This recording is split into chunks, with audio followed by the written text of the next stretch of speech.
Olá, senhores do 7º ano. Vamos fazer umas questões da plataforma SAI aqui com o Titio Alemão. Vamos lá. A questão diz assim: assinale a alternativa que apresenta corretamente alguns dos elementos centrais do Renascimento. Vocês sabem que o Renascimento, vocês viram o Renascimento, entenderam que o termo Renascimento ele se associa ao, o nome já diz, ao renascer.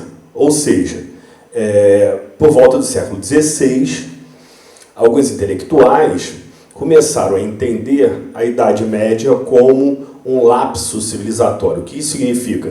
Aquela ideia de que a Idade Média é a Idade das Trevas. Então, nesse período, século XV para o XVI, você começou a ter o renascer da humanidade, o renascer do homem como centro.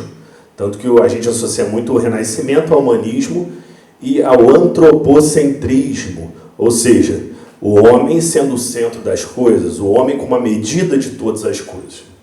Pois bem, esse homem do Renascimento, ele acaba sendo visto por alguns intelectuais como o homem que renasce da Idade Antiga, da Antiguidade Clássica Greco-Romana. Então, eles fazem uma ponte, uma ligação entre a modernidade e a antiguidade, vendo a chamada Idade Média como um intervalo, ou seja, como um lapso civilizatório, como eu coloquei.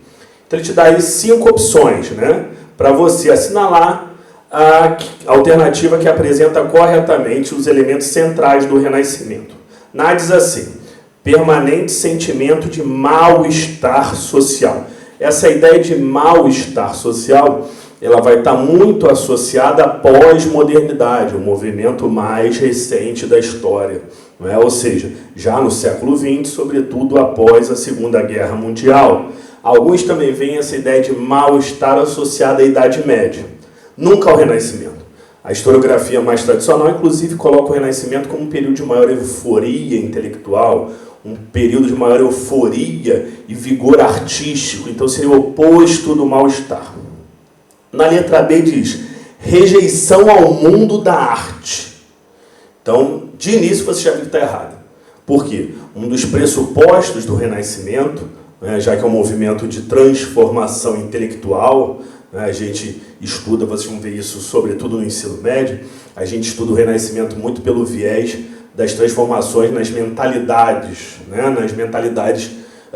de boa parte dos europeus. E a gente percebe que essas transformações são sentidas nas mudanças artísticas. Então, quando você diz rejeição ao mundo da arte, está completamente equivocado, seria justamente o contrário disso.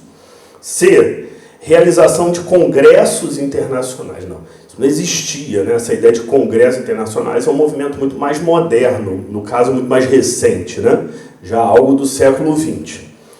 D, ceticismo religioso e paganismo, também não. Inclusive é um erro comum associar o Renascimento a uma negação a Deus, uma negação à própria Igreja Católica, e não é o caso. Notem vocês que uma das características do Renascimento foi chamado mecenato. O que é o mecenato? Nobres, alguns burgueses e a Igreja Católica financiavam, literalmente, artistas intelectuais. Então bancavam mesmo, dando grana. Então, quando você diz que o Renascimento pregava o paganismo, pelo contrário, ele pregava uma relação diferente, entre o homem e Deus. Uma relação em que o homem ele não é uma figura meramente secundária, até pela interpretação de que o homem foi criado em mais semelhança de Deus. Letra E, valorização do ser humano, óbvio, que é o chamado humanismo, associado ao antropocentrismo, o homem como centro, e retomada da filosofia e das artes antigas. Aquilo que eu falei, associar o Renascimento ao renascer, e esse renascer sendo associado ao retorno do greco-romanismo, ao retorno do classicismo, ao retorno da antiguidade clássica. Então, a única que caberia seria letra E. Beleza?